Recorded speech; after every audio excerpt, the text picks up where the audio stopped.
네, 충분하다 충분하다 여섯 번째 시간입니다. 오늘도 지난 시간에 이어서 골로새서 2장 1절에서 5절까지의 말씀을 계속 좀 살펴보려고 합니다. 먼저 우리 함께 하나님 말씀 봉독합니다. 세번역 말씀을 따라 우리 그 설교 노트를 보면서 두 절씩 윤독합니다. 여러분과 라오디게아에 있는 사람들과 그 밖에 내 얼굴을 직접 보지 못한 사람들을 위하여 내가 얼마나 애쓰고 있는지 여러분이 알기를 바랍니다. 내가 이렇게 하는 것은 여러분 모두가 사랑으로 결속되어 마음의 격려를 받고 깨달음에서 생기는 충만한 확신의 모든 풍요에 이르고 하나님의 비밀인 그리스도를 온전히 알게 하려는 것입니다. 그리스도 안에는 모든 지혜와 지식의 보화가 감추어져 있습니다.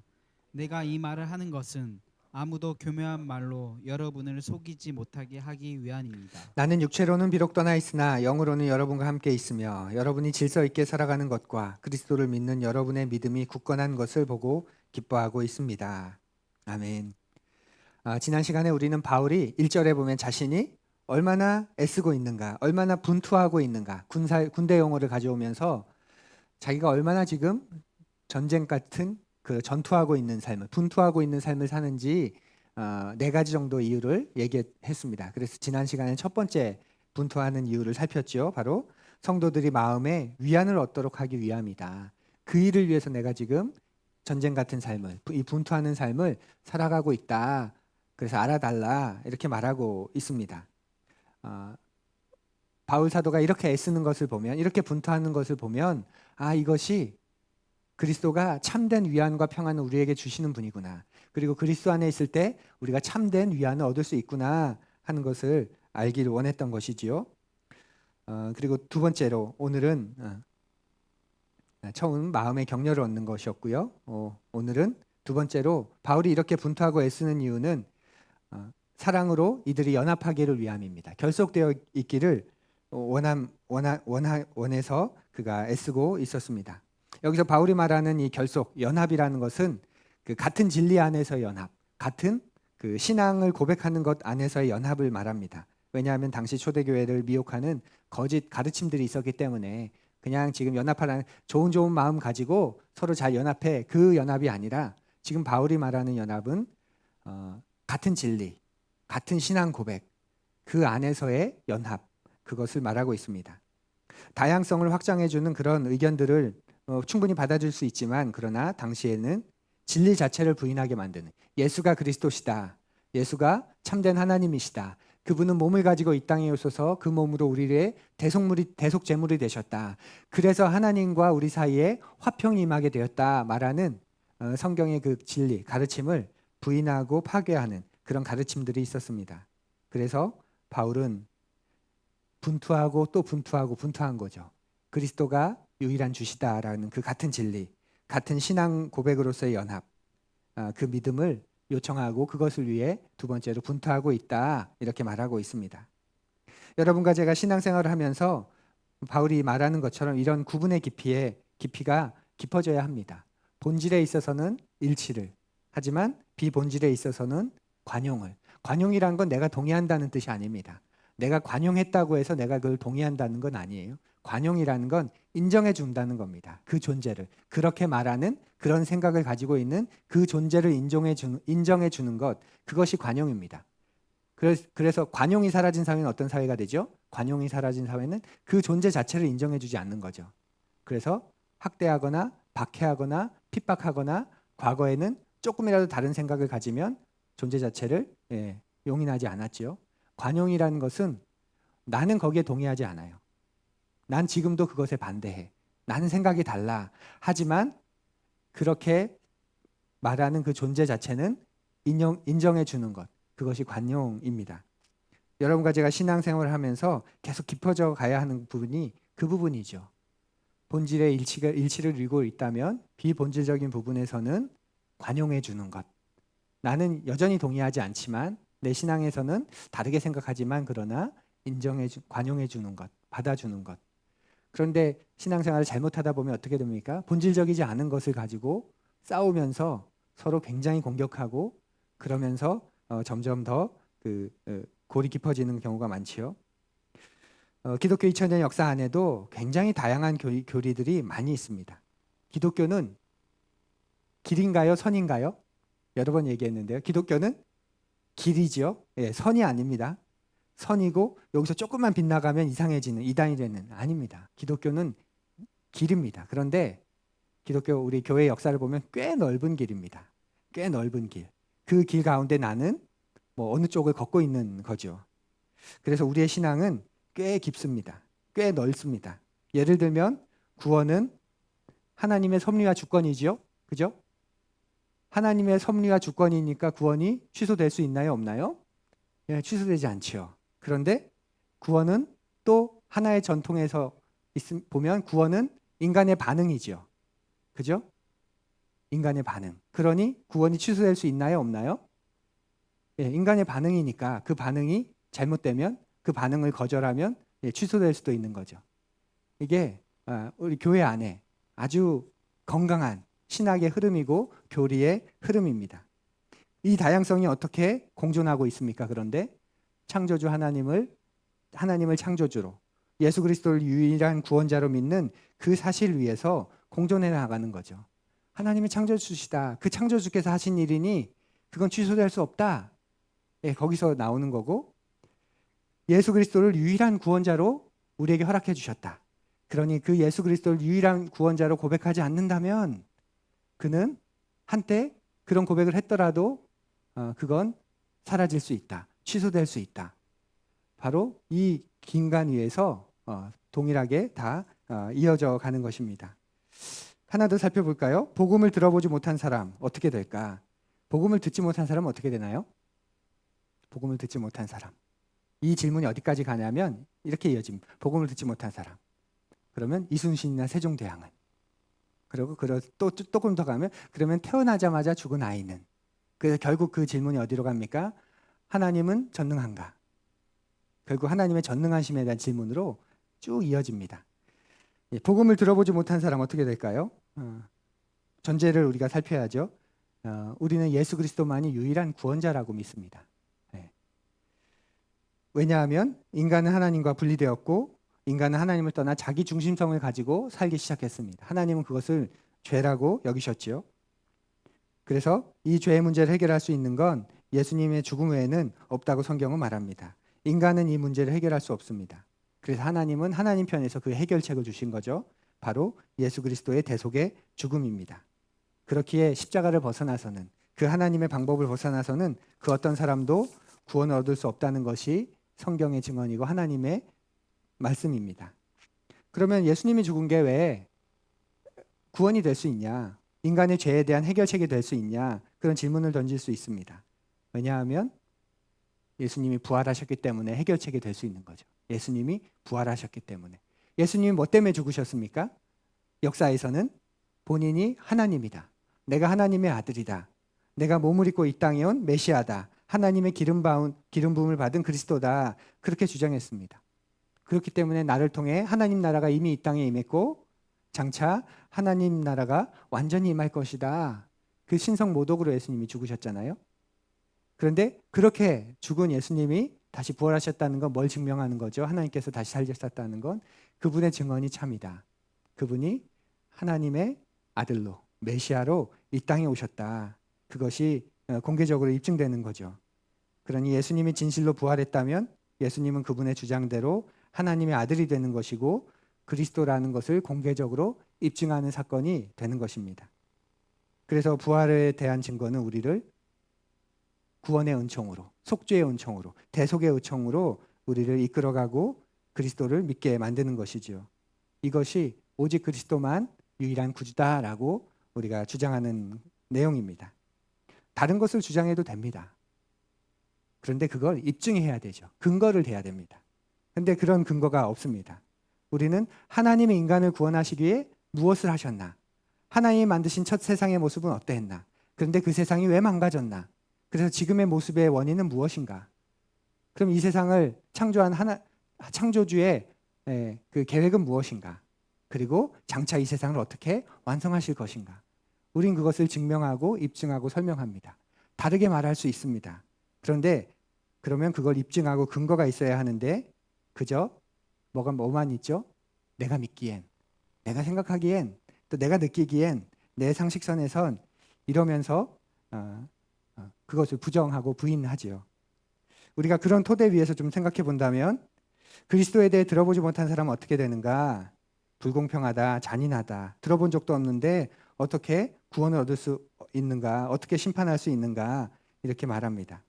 근데 신약을 보면 하나님의 구원에 대해서 조금 다른 이야기가 로마서에 나오죠.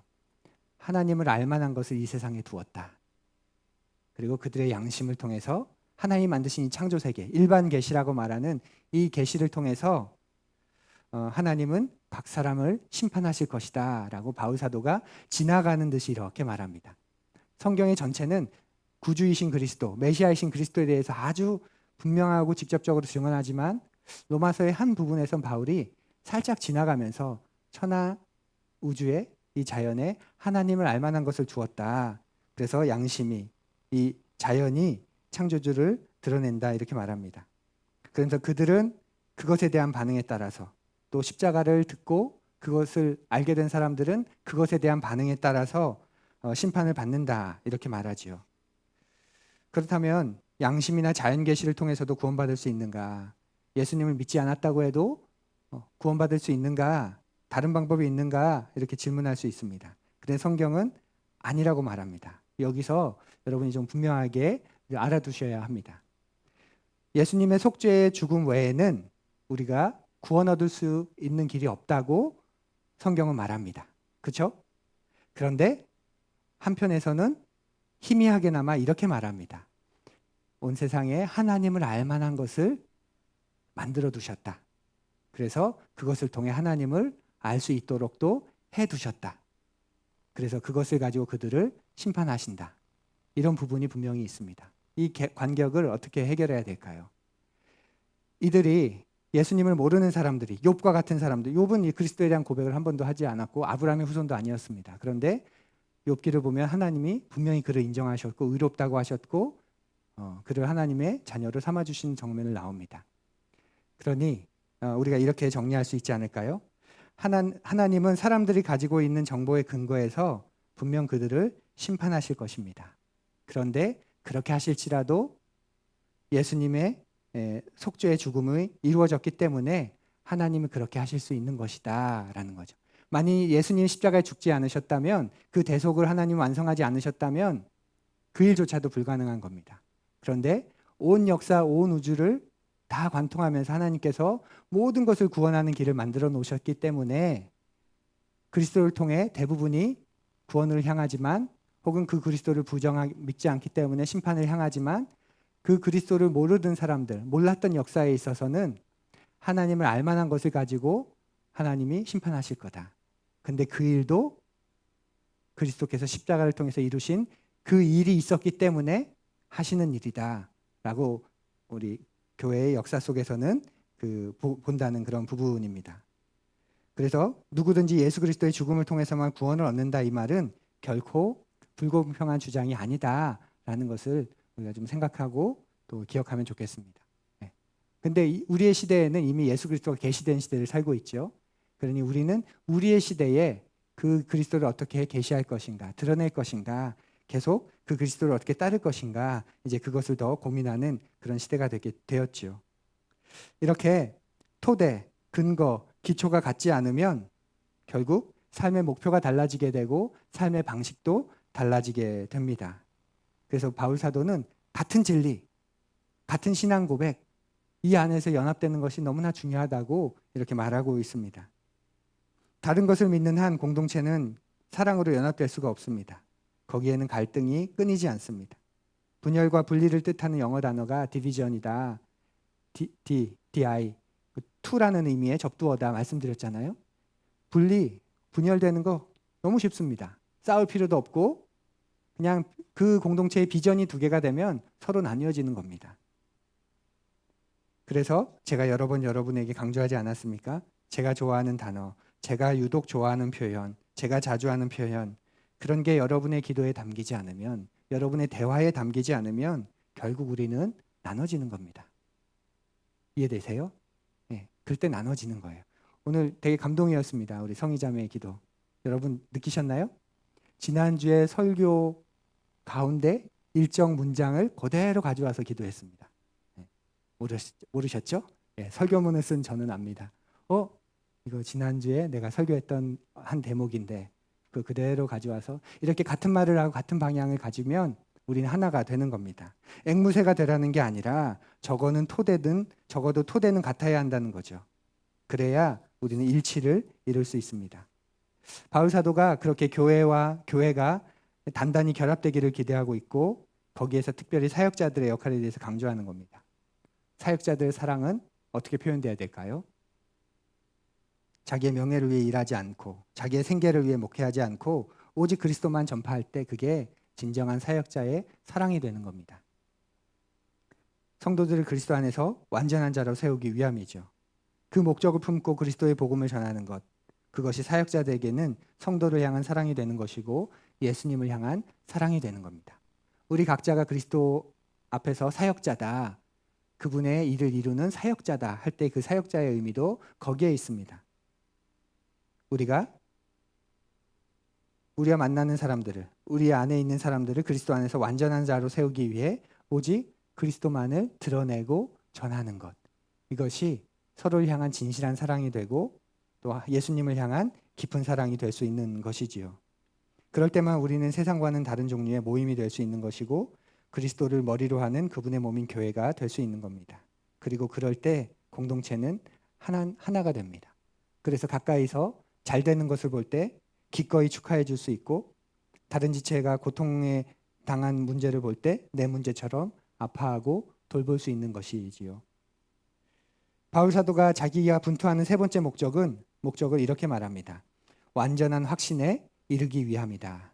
깨달음에서 생기는 충만한 확신의 모든 풍요에 어렵지요? 네.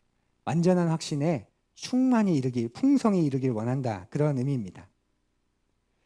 완전한 확신을 주되 풍성히 주려고 내가 애쓰고 있다. 풍성이에 지금 강조가 있습니다. 내가 이들에게 완전한 확신을 주고 싶은데 그 완전한 것도 풍성히 누리게 하고 싶어서 내가 이렇게 애쓰고 있다는 거죠. 우리가 사는 시대는 불확성의 시대입니다. 불확실성의 시대입니다. 모든 걸 그래서 확률과 통계로 설명합니다. 그런 시대에 우리가 완전한 확신을 가진다. 이 말은 어쩌면 조롱받을 일일지도 모르겠습니다. 특별히 신앙과 관련해서 나는 완전히 확신해 라는 말을 하면 아마 세상은 광신자 같다, 환자 같다, 어리석다. 그래 믿는 건 좋은데 적당히 믿어라. 생각 좀 하면서 믿어라. 아마 그렇게 말할 겁니다. 그런데 창조주 하나님은 하나님을 믿는 신앙, 절대자 하나님을 믿는 신앙을 완전히 확신하도록 요구하십니다. 하나님은 우리가 그분을 확신하길 원하십니다. 그렇죠? 예, 이때의 확신은 맹목적인 믿음과는 다르지요. 맹신과는 다릅니다. 우리의 확신은 자기 도취적인 신념과도 다릅니다. 여러분과 제가 그렇게 바보 아니잖아요. 이성과 지성을 다 자살시키면서 그냥 믿어주는 우리의 신앙이 그 정도입니까? 아니지요. 우리는 근거를 가지고 믿고 이성을 가지고 합리적으로 최대한 생각하면서 믿음에 점프를 해야 되는 영역이 반드시 있지만 그 전까지는 우리가 수긍하고 동의하고 따라가면서 믿습니다. 우리의 확신은 마치 나무의 뿌리와도 같은 겁니다. 상상해 보십시오. 땅속 깊은 데까지 깊이 뿌리를 내린 나무가 주는 안정감. 그것이 바로 우리의 확신인 겁니다. 토대가 든든한 건물이 갖고 있는 그 견고함. 내가 믿고 있는 것이 옳다고 여기는 데서 오는 그 깊은 안정감. 그것이 우리의 확신인 거죠. 우리의 삶이 비록 험하지만 또 앞이 보이지 않을 때가 얼마나 많은지 모릅니다. 걸어가고는 있는데 앞이 보여서 지금 주님이 뭔가를 보여줘서 걸어가는 게 아니라 뒤가 자꾸 다치니까 그래서 걸어갈 때도 얼마나 많습니까? 그죠? 이게 지금 믿음으로 가는 건지 주님 부르신 대로 가는 건지 가긴 가야 되겠는데 방향은 잘 모르겠어. 앞은 안 보여. 근데 뒤가 자꾸 다쳐. 그러니 걸어가는 거죠. 그런 때도 얼마나 많습니까? 그런데도 우리에게는 어떤 안정감이 있지요? 그런데도 우리에게는 어떤 깊은 확신이 있지요? 내가 가는 이 길이 내가 가야 할 목적지까지 결국은 나를 인도해 줄 거다. 이 길을 쭉 가다 보면 그분을 결국 만나게 될 거다. 그런 기대가 여러분에게 있지 않습니까? 네. 그래서 주변의 화려함이나 성공신화에 흔들리지 않는 깊은 평정심 우리가 갖고 있는 거죠. 마치 그 길을 수천 번 가본 사람, 수만 번 가본 사람, 그 사람을 인도자로 두고 내가 그 길을 따라가는 것 같은 그런 깊은 확신, 그것을 우리가 가지고 있습니다. 바울 사도가 성도들 안에 이 확신이 풍성해지기를, 가득해지기를, 넘치기를, 그래서 완전한 확신에 계속 이루어지기를 기도했고 또 지금도 수고하고 있고 더욱 그것을 소망하고 있다, 이렇게 말하고 있습니다. 골로새서가 저에게는 이렇게 깊게 부분 읽어본 적은 없는데 거의 처음인 것 같습니다. 그런데 골로새서가 저에게는 바울 사도가 나에게 쓴 편지 같다 하는 마음이 듭니다. 박 목사야, 내가 골로새 성도들을 위해서 갇힌 중에서도 지금 분투하고 있고 이 복음을 위해서 목숨까지 걸면서 살아가고 있는 걸 난 우리 성도들이 알아주길 바란다. 그래서 성도들이 진짜 알아준다면 바울 사도 저분이 저렇게 사는 것처럼 정말 이게 맞는가 보다. 사도께서 저렇게 헌신하는 걸 보면, 저렇게 자기 목숨을 두려워하지 않고 진리를 전하는 걸 보면, 복음을 전하는 걸 보면 정말 이게 맞는가 보다 하고 나는 믿기를 바라고 있다. 너도 그래 주렴. 그게 너의 면류관이 되어주면 참 좋겠다. 마치 그렇게 저에게 말해주고 또 조언해주는 것 같습니다. 이런 건 맹목적인 확신이 아니지요. 자기 도취적인 신념도 아닙니다. 복음의 진리를 이해하는 데서 오는 확신입니다.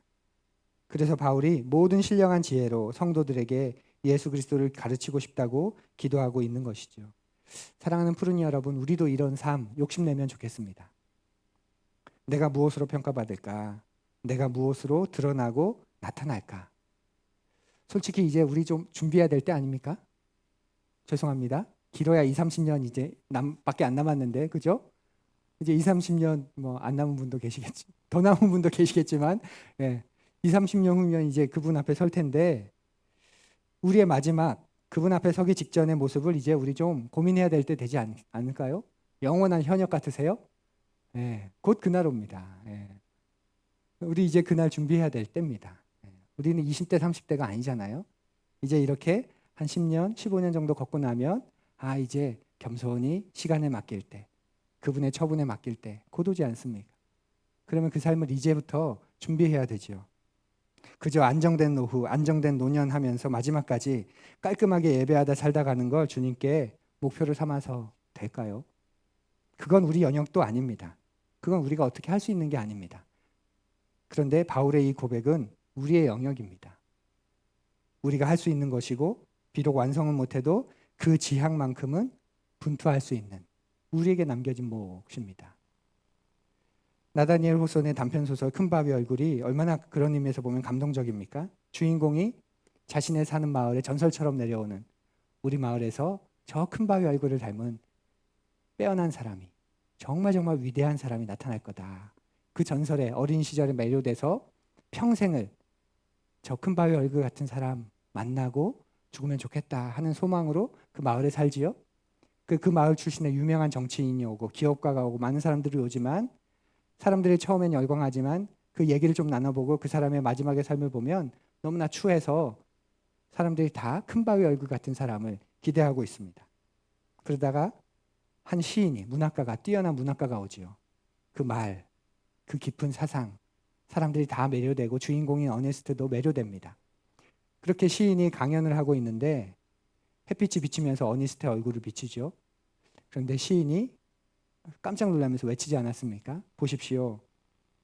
보십시오. 어니스트야말로 큰 바위 얼굴과 똑같습니다.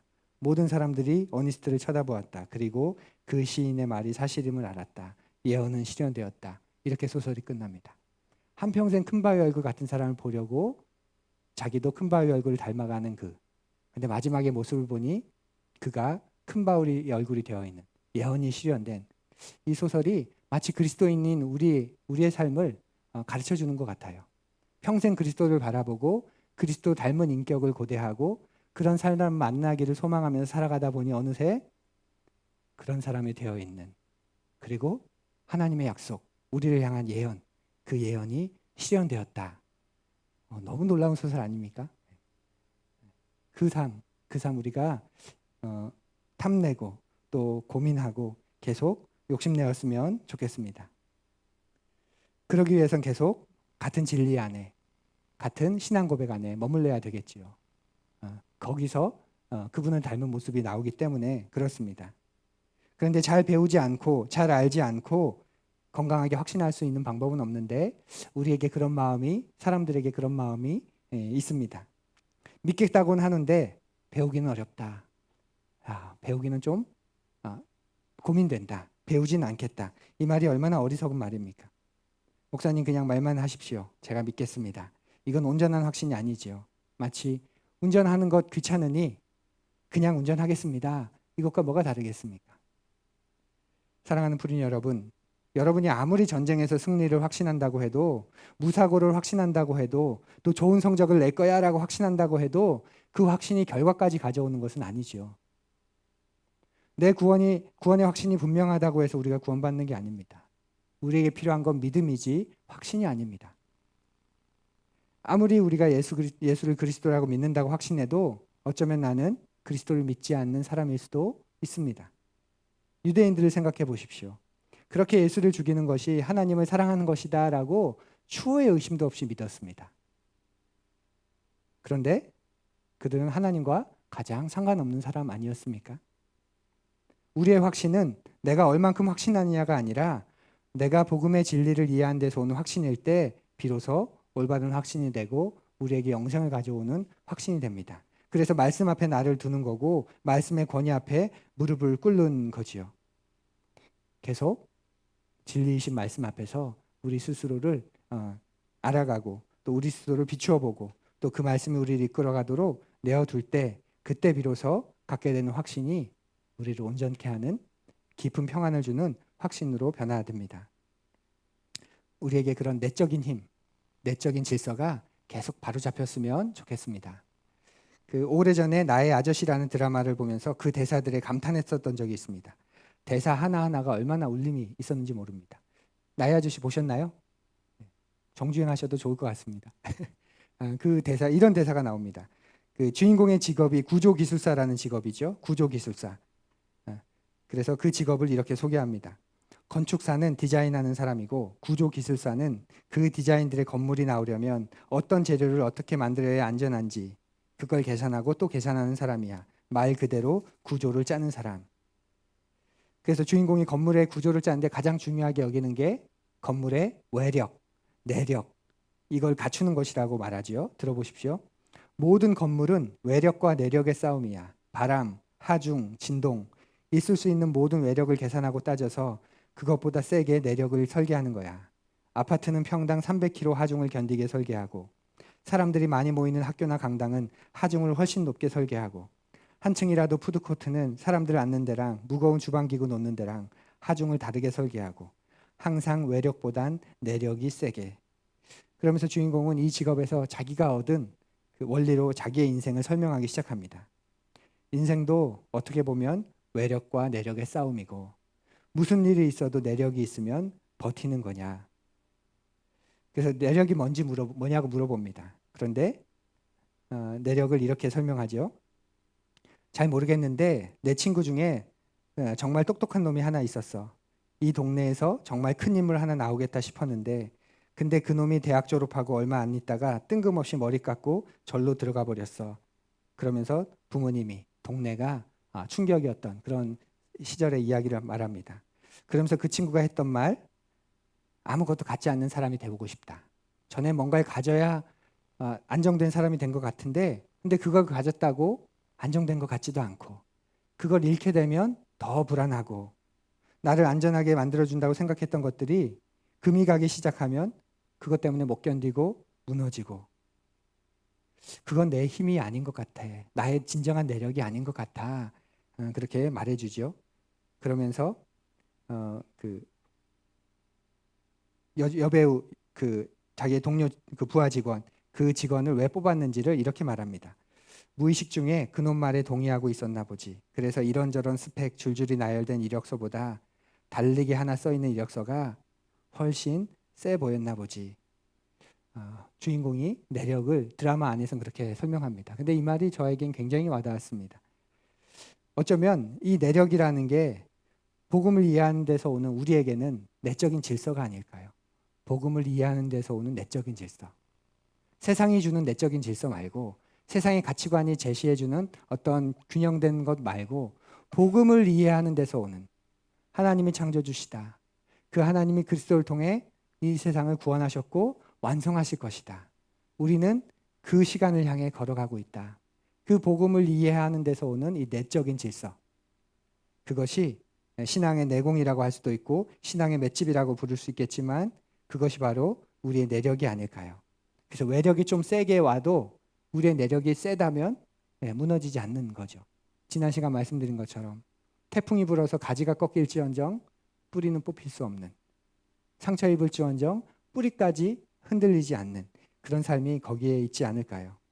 원칙도 없고 진리도 없고 생각도 없이 살고 싶은 대로 이랬다 저랬다 하는 사람은 결코 가질 수 없는 풍성함, 덕, 바로 이것이 복음이 우리에게 주는 내적인 질서입니다. 바울은 그것을 위해 자기가 분투하고 있다고 말하고 있습니다. 그리고 그 내력이 잘 잡히게 되면 질서 있게 5절에 보면 질서 있게 행하게 되고 믿음에 굳건하게 된다 이렇게 말합니다. 여기서도 군사 용어를 가지고 설명하고 있습니다. 질서 있다, 굳건하다. 질서 있다는 말은 오하열을 맞춘 행진 대열을 맞춘 그 질서정연한 군대 대열을 표현하는 말이고 굳건하다는 건 아주 견고한 성체, 성벽을 말하는 겁니다. 그러니까 우리가 내적인 질서를 가지게 되면 될수록 영적으로 굉장히 질서정연한 삶의 태도를 견지하게 되고 또 흔들림 없고 견고한 믿음의 상태를 유지하게 되는 것이죠. 성도 한 사람 한 사람이 그리고 그들이 모인 교회 공동체가 예수님께서 여러분과 저의 지휘관이 되십니다. 그분께서 오합지졸 같은 우리를 가다듬어 주셔서 질서정연한 군대로 만들어 가십니다. 그리고 그 군대는 견고한 성처럼 아무도 흔들거나 무너뜨릴 수 없습니다. 이것이 여러분의 모습이고 우리 교회의 모습입니다. 여긴 아멘. 당시 골로새 교회는 기껏해야 30명, 많아야 40명 정도인 교회였습니다. 그런데 골로새라고 하는 이 대도시에는 결코 유의미한 숫자가 아닙니다. 그런데 그런 교회를 바울이 지금 뭐라고 말하고 있습니까? 견고한 성이다. 이렇게 그리스도의 몸이다 이렇게 부릅니다. 왜 그럴까요? 3, 40명밖에 안 되는 작은 교회지만 이들은 하늘의 천군 천사와 연결되어 있고 그 근처에 다른 형제 교회들과도 연결되어 있고 전 세계에 흩어진 주님의 모든 교회, 온 우주적인 교회와도 참되게 연결되어 있는 교회이기 때문에 그렇습니다. 그래서 그들의 자금은 결코 문제되지 않았습니다. 작다는 것을 해결해야 하는 문제로 여기지도 않았습니다. 바울 사도가 생각하는 교회는 그 공동체를 둘러싼 세상이 절대 이길 수 없는 강력한 군대였습니다. 세상의 질서가 결코 교란할 수 없는, 흩을 수 없는 굳세고 튼튼한 질서를 가진 성체와도 같은 공동체였던 것이지요. 그러니 골로새라고 하는 대도시 안에서 자신들의 존재감을 드러내는데 이 30명, 이 40명이면 충분한 그런 교회라고 지금 권면해주고 내가 이 일을 위해서 내 삶을 다 드려도 아깝지 않다 말하고 있는 겁니다. 장차 골로새를 휘어잡아서 뒤집어서 대형 교회가 이루어질 것이기 때문에 그만큼 가치가 있기 때문에 드린다는 게 아니라 이것으로도 충분하기 때문에 여러분 그 자체로도 이미 충분하기 때문에 내가 세운 교회는 아니지만 나를 만나본 적도 없는 여러분들이지만 나는 여러분들을 위해 이렇게 수고하고 애씁니다 라고 말하고 있습니다. 사랑하는 푸른이 여러분, 여러분과 제 안에 하나님 나라의 질서와 굳건한 믿음이 형성되어 가기를 원합니다. 그리고 그 기쁨이 커져가고 더 풍성하게 우리가 신앙의 세계를 누려갔으면 좋겠습니다. 그렇게 되면